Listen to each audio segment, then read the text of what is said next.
Hello.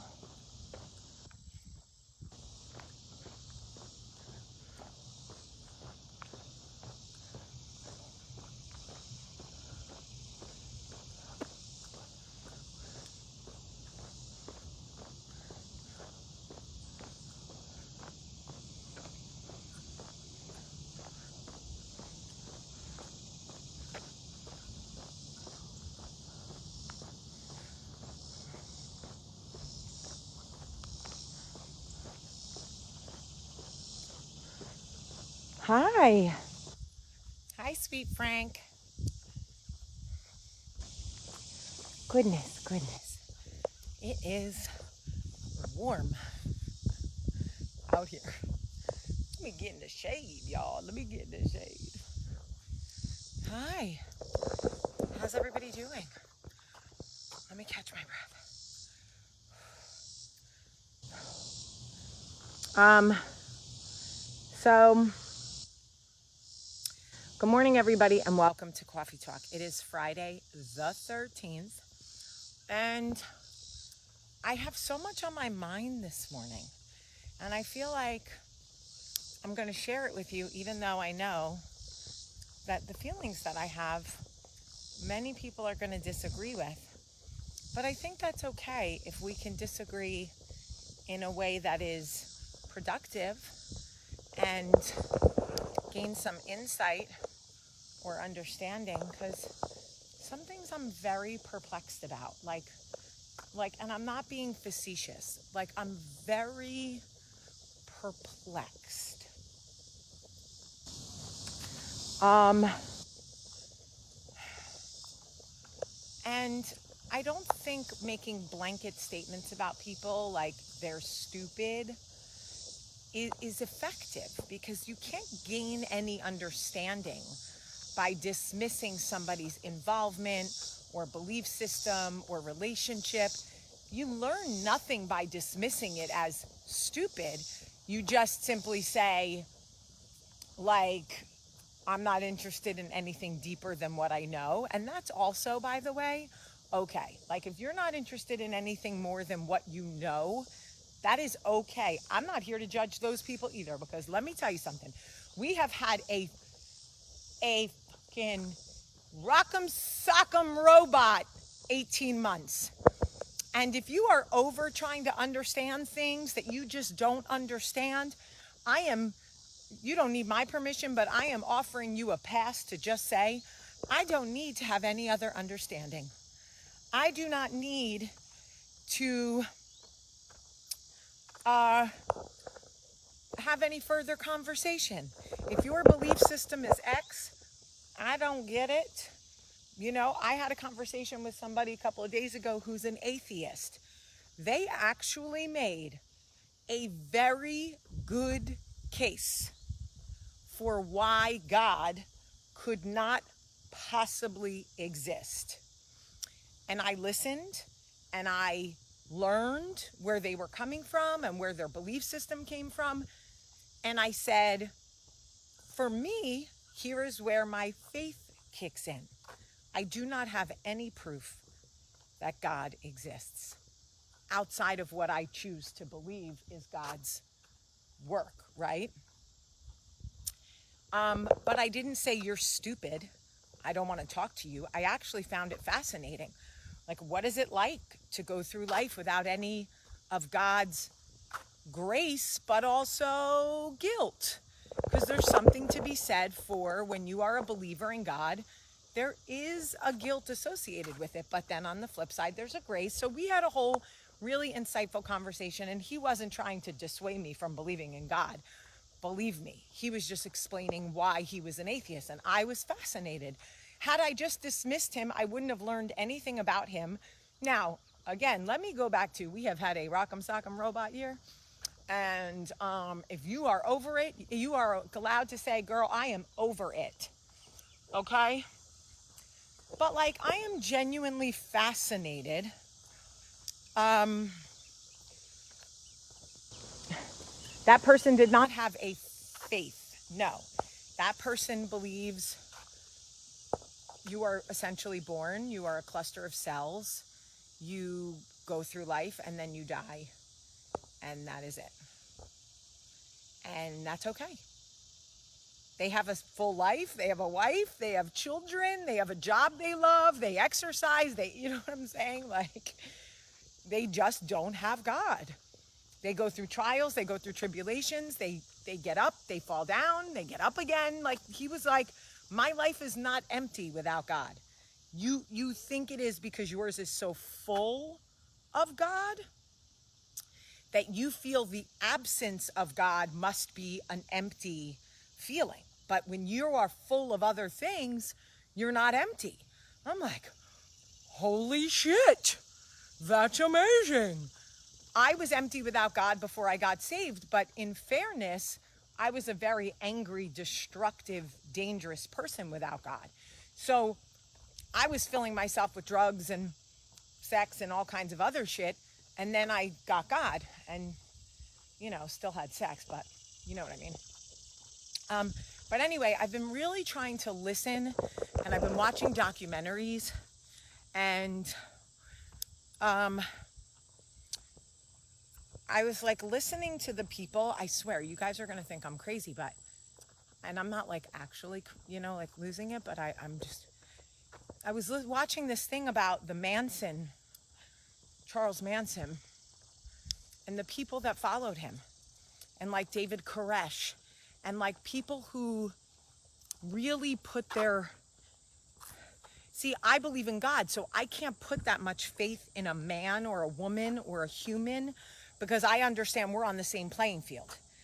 David Koresh, Ronald Reagan, fucking Billy Graham, Billy Bob Thornton, Anne Hathaway, they're all just humans like me. They can't be more elevated than me. They can't be better than me. We're all, because I believe in God. So I can't believe, it's just like, so I couldn't like follow someone to that degree.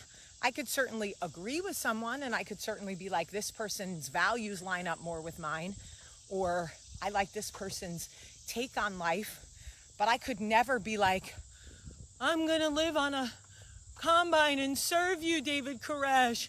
I'm gonna poison my children and go to the kingdom of Koresh with you, or like kill Sharon Tate, or murder people in the name of whatever, or attack the Capitol building.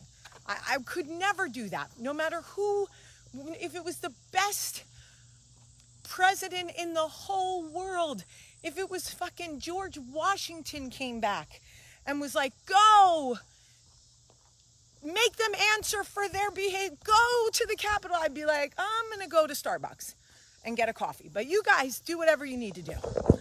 But that's just me. That's just me. But anyway, I was like, I'm trying this new approach to not dismiss people's choices, because I really want to understand, like, why are people all right, you know what? My fat ass is fucking breaking the cable TV box, and that's what you get, Jamie. Happy birthday, Leah. That's what you get. Sitting on that damn box. That's what you get. Anyway, I'm really trying to understand things. So I had to go get an antibodies test today. And as many of you know, I am fully vaccinated. And I am flying next week because I am filming something in Chicago for work. And so for production, we have to have a COVID test. But just to see, I wanted to just see if I still had antibodies. So I did the finger test and I did the arm test. And the finger test came back positive, and that for antibodies. And the arm test will tell me how many antibodies I have and of what kind. To my knowledge, I've never had COVID, so I would imagine the only antibodies my body has are the ones from the vaccine. But I was talking to this man this morning when I was waiting for my antibodies thing, and he asked what I was there for. Oh, Tiara, I'm sorry, baby. I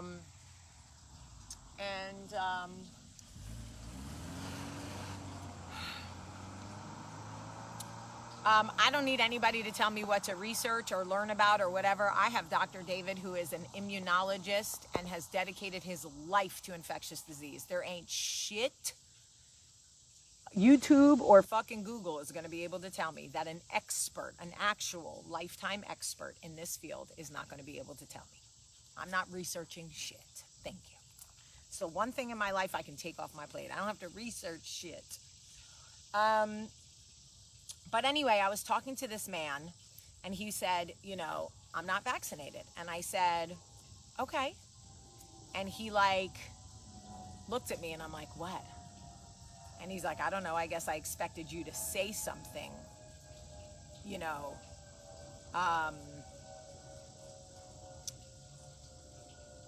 like a comment. And I'm like, I get it. I understand, because people are saying a lot of things. And I said, I'm really trying right now to meet people where they are and not attack them for their decision. But I am in my journey trying to understand why they make the decision. So the first thing of self-control I need to learn is when someone says something that I don't agree with or isn't my way of seeing things or whatever, the first thing I had to learn is why. Like, why not to say something, right? Because a lot of times we hear something we disagree with and we want to immediately say something. So when he said he wasn't vaccinated, I was like, I didn't say anything, but like I had to, you know, to listen and not open my big mouth. And then I said to him, do you mind if I ask you questions about why? I'm just trying to learn and understand. And he said, sure. And by the way, let me reiterate that the vaccine does not stop you from getting COVID. It stops you from hopefully having to go into the hospital, stops you from dying, stops the hospital systems from being overrun. It was not designed to stop you from getting COVID. But there have been 170 million Americans fully vaccinated and 65,000 breakthrough cases. So percentage is very low, but still, you can absolutely still get COVID even if you're vaccinated, which is why I wear a mask. But there will be people who are like, well, I know somebody who's vaccinated and he's very sick. Okay, well, his body is just not handling this virus well. I know people who have the flu shot and still get the flu. I know people who take birth control and still get pregnant. I was nursing Olivia around the clock and got pregnant with Max. Now, explain that shit to me. I didn't even get a period and I got pregnant with Max. What kind of science is that, folks? Anyway, I asked the man, oh, you have your polio mark, Frank? And I don't believe that, Dee. 75% of the people that are hospitalized with severe, I don't believe it. You can try to send me an article, but I don't believe that. But anyway, he said that he served in the military for years and he was given every shot. And that he had taken enough shots for one lifetime. And you know what? I said, sir, thank you for your service. That was his explanation. And had I not asked or had he not offered, I may have made different assumptions. He said, I'm not an anti-vaxxer. My wife is vaccinated. All of my children are vaccinated. I have just taken enough shots in my life, and I just want to be done. And I said, sir, I appreciate your service to this country.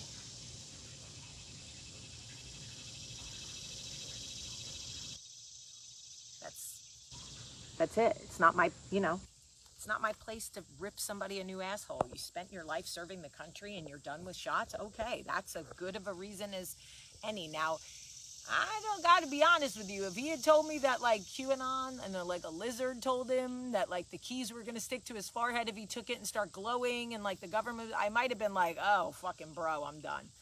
But he had, I'm trying. I am really trying to, I'm just such a reactionary person. Like, my nature is reactionary. Oh, you have something to say? Boom, I'm gonna say it back. Oh, you want this? Boom, I'm gonna do this. Oh, you have a thing? Boom, I'm gonna do this. I'm so reactionary. And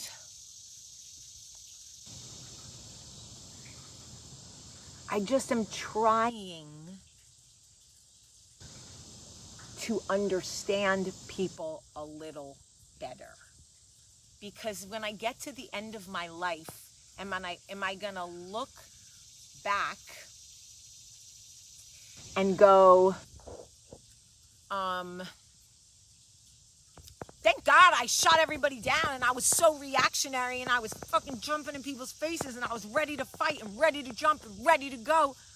Or am I gonna be like, you know what? I really learned to shut my damn mouth and listen a little bit more and like try to understand. He wasn't trying to change my mind. He wasn't trying to make me feel bad for being vaccinated. He wasn't trying to do anything. He simply answered a question for me because I asked politely. It wasn't even any of my damn business, to be honest. But he answered honestly. And I thought that was very nice of him. And I am trying to understand, like, people who believe in the end of the world or really believed in Y2K.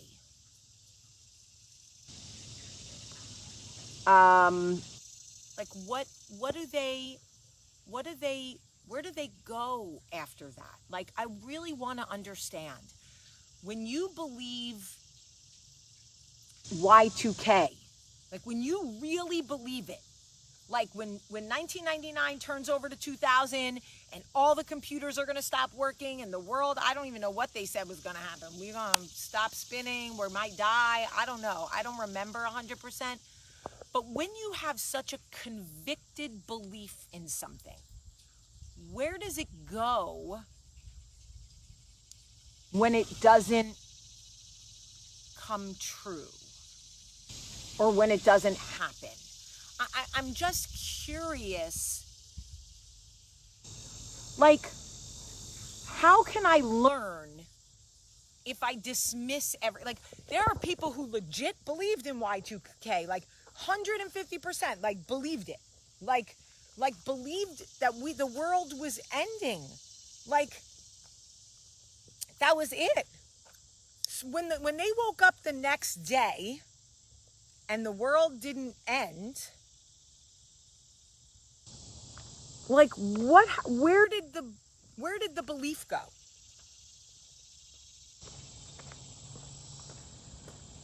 I'm asking, like I'm asking genuinely. I'm not trying to be combative or make it political. I'm asking, like, how can I learn or understand? They move the fixation to another theory somehow related. Okay, I can see that. Like, today is Friday the 13th. Today there are many people in this country, many, who believed wholeheartedly that Trump would be reinstated, which, by the way, in this country, we don't instate or reinstate presidents, we elect. But let's just say, and again, this is not political. I don't need your negative comments about Trump or anyone else. This is a real conversation. When it doesn't happen, where does the belief go? Like, if you believe wholeheartedly, like if I found out tomorrow that Jesus wasn't real, if I found out tomorrow that Jesus was not real, where would my belief go? Honestly, what would I do? Where would it go? I have so much faith that it's real. Truly, that it's real. That Jesus is real. If I found out tomorrow that he wasn't, would I be so devastated that I needed to move my faith to another place?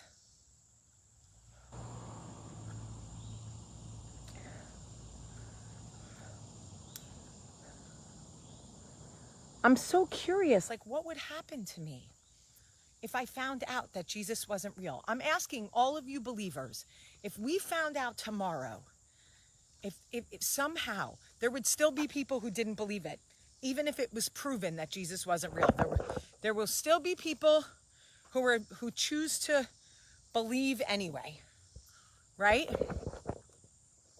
They would be like, I don't care what your evidence says, Jesus is real. I might be one of those people.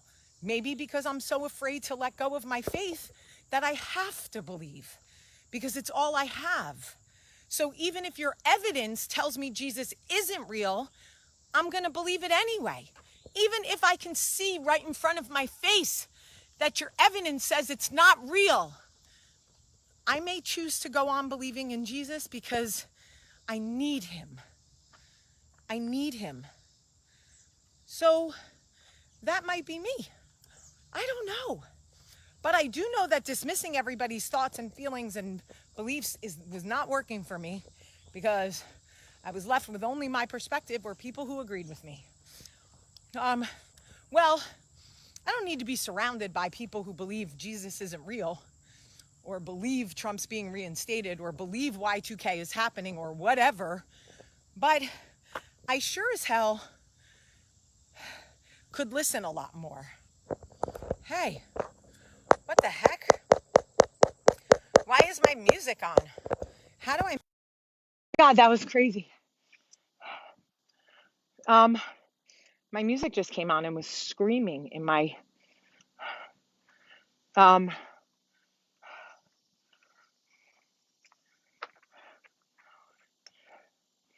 Monica, I think there's plenty of conversation about COVID. I don't think anyone's censoring legitimate, licensed, trained immunologists to talk about COVID. I feel like all we do is talk about COVID. I think you and I are going to have to respectfully disagree that there's censorship going on when all we fucking hear about is COVID.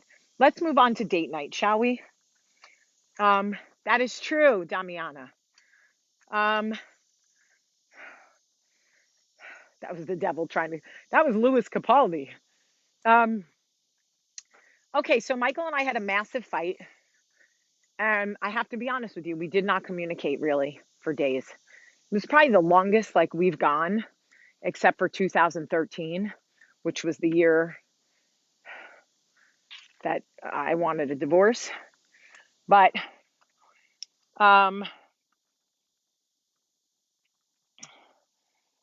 we didn't speak. And my oldest daughter was like, "What's going on with you and dad?" And I was like, "Nothing." I like tried to be cool, and she was like, I'm like, "Okay, I was like, marriage is hard, blah, blah, blah." She was like, "Fix it." I'm like, "Olivia, it's not that easy." She was like, "Mom, fix it. I am not doing this in my 8th grade year. Fix it." And like, she doesn't understand. She's never had like a boyfriend.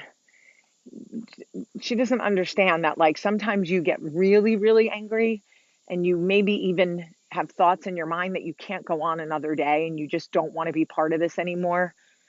She doesn't understand that you can come back from that.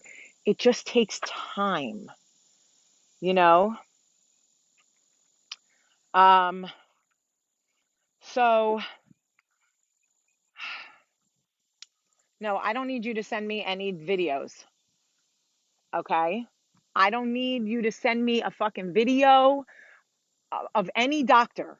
I literally have the leading immunologist in this country is my family. I don't need a fucking video of somebody that you found on YouTube. I can't make that any clearer. Okay? This is the one thing I don't need. I got a priest and an I'm good. I'm good, I promise.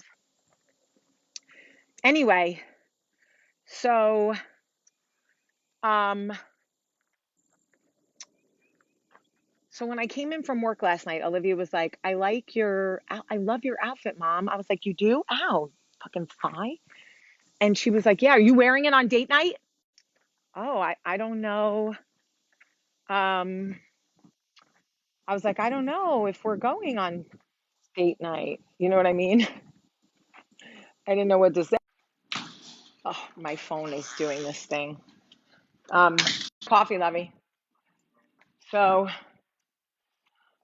um, Martha, I don't need other facts because I trust my doctor. See that? I trust my doctor just like I trust my God. I don't need another God. If you need another doctor or you need another God, I support that fully. I trust my doctor. I trust my priest. I trust my God. I'm good. That's just me. Um, anyway, um, so I wasn't sure what we were going to do and we ended up going. And I was so curious, what would a date night look like when you haven't spoken for a week? I mean, let's be honest, guys. You only want to go on a date with someone that you're like into. And I'm going to be honest with you. The first like 20 minutes were weird. Weird. But in my quest to listen more, um, um,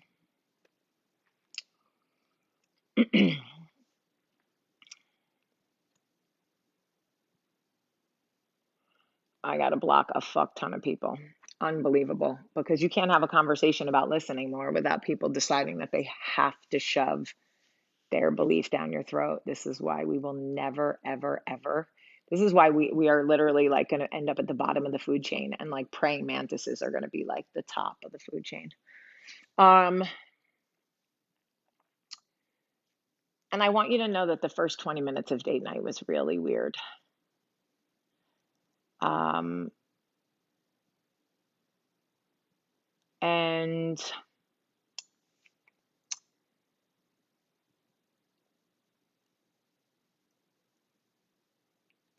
all the thoughts run through your mind like, should I have come?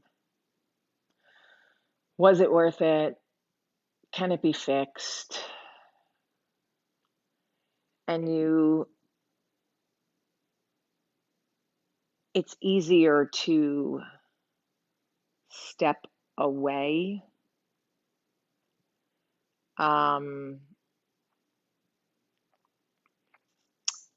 from your feelings about um, it's easier to stay in a space of I don't want to try. You know what I mean? Um, it's just for some reason it's easier to say you don't want to try. I don't know why. And I remember sitting at the table last night feeling like, oh God, this is going to be impossible because I really don't have anything to talk about. And I'm sure he doesn't either. And then um, our drinks came, and I said, "Do you want to cheers?" And he said, "To what?" And I said, "I don't know, to anything." And there were these people saying grace at a table, um, like a few tables away from us. And we both looked over at it. And I said, "Why don't we cheers to people who say grace?" And he laughed and said, "Okay." So I said, "Here's to people who say grace." We cheered, we took a sip, and then we started talking about people who say grace. Um, and friends that we have that say grace all the time and always bow their head and blah blah blah, and what's proper etiquette, and what if someone's Catholic, and what if, and we just started talking about it, and the walls started to come down, and I thought in my head, okay, this is a safe space. We're laughing. Um, you know, we're talking about grace. Michael grew up saying grace, all the time. I didn't because I was raised Jewish, but um, we were just talking about that, and you know, we stayed in a very um, safe space, talking about just sort of things, you know what I mean? Like generic, I guess, things. And once we were okay with that, we started talking about food. And I was talking to our waitress, Amy, who I love so much, and she knows us so well. And Michael was ordering, and I said, "You know what, Amy, do it like this, put it in like this, and he won't eat it like that. And otherwise, he'll do this, this." And she laughed and said, "Geez, thinks she knows you kind of well." And he smiled. And it was, I think, that moment that I realized, like, I don't really want to be ordering anybody else's um, food for them. Like, he's really, you know, I don't know how to explain what I felt in that moment, but I think I just kind of knew it would be okay. And so that's when I said to him, "Do you want to take a picture?" And because usually we do it in the beginning um, before we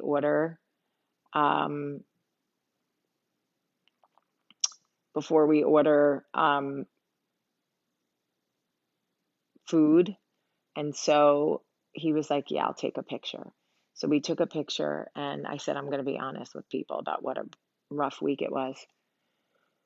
And I said, "Are we good?" And he said, "Yeah, we're good." And, last night was the first night that we held hands before we went to bed in a week. And that's something we always do. And so when we don't do it, it feels very intentional. Um, the weight in the room is like two people who is who are trying not to hold hands. And so you can feel that. It's like palpable. Like, I'm going to go to bed on this side of the bed, and I'm going to go to bed on this side of the bed, and we're not going to be together in any way. And so it was nice to hold his hand last night. And then this morning I woke up and he made me coffee, and we're sort of back to our routine. But, we had to talk through our issues and what started the fight and how I felt and how he felt. And I'm not sharing those details now because I haven't asked him if I can, and that wouldn't be fair. So I will ask him. And if he says yes, then I'm happy to tell you guys what it was.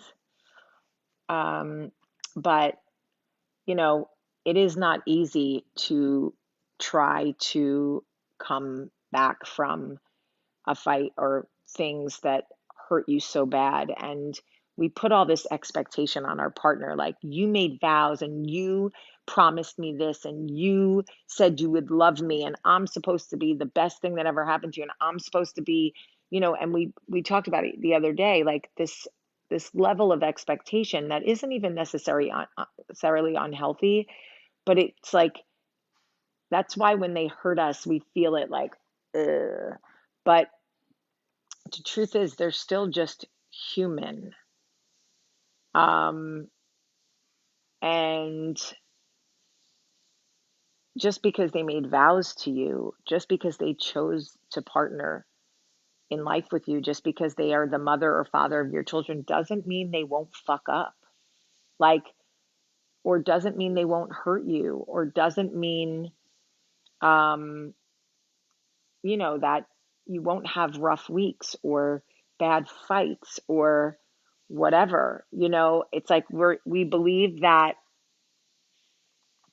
if somebody chooses to marry us, that means they'll never make a mistake against us. No, that's just not real. That's just not possible. It's two people who decide that the law is going to dictate that they will, because that's what it is, that the law was going to dictate that you will work through the fact that they are going to hurt you and disappoint you and break your heart. If you think the person um, that marries you or that you marry, that you're never going to hurt them or they're never going to hurt you, or there won't be periods of people who said commented last night, oh, good luck, you didn't talk for days, that marriage is doomed to fail. Okay, well, first of all, we've been married for 14 years, I think, and together for 17. And we've had plenty of times where we didn't speak for days. Sometimes saying nothing at all is the absolute best thing to do. I saw you. I was going to get a COVID test negative. Oh, hey, baby girl, I saw you. That's when I was getting my antibodies test. Um, anyway, so I'm glad I went on the date because it um because it was the right move for him, for me, for us, for our family. And what is the purpose of, like, keeping it going? Like, you know what I'm saying? Like, um silence is violence when it's used as a weapon. Silence is not violence when it's used to gather your thoughts and take a beat to figure out how you feel. There's a very, very different way to use silence. Silence is absolutely violence if you're using it to hurt, to shut someone out. But if you are using it to catch your breath, totally different. Um, and let me tell you guys something. Let me tell you guys something. Marriage is more hard than it is easy. And I know that there are going to be people who tell me I'm wrong, and there are going to be people who tell you that theirs isn't, and there are going to be people who tell you that they don't understand what I'm saying, that their marriage is fantastic. Marriage is more hard than it is easy. It doesn't mean it's not worth it. It doesn't mean you shouldn't do it. It doesn't mean you won't have wonderful times together.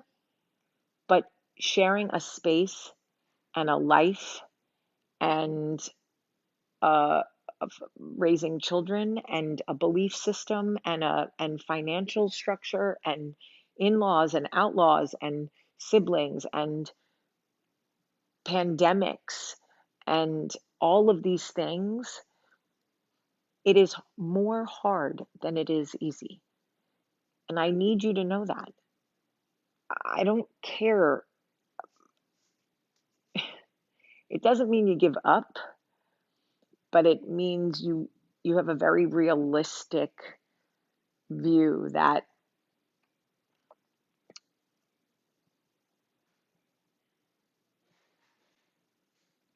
it is hard.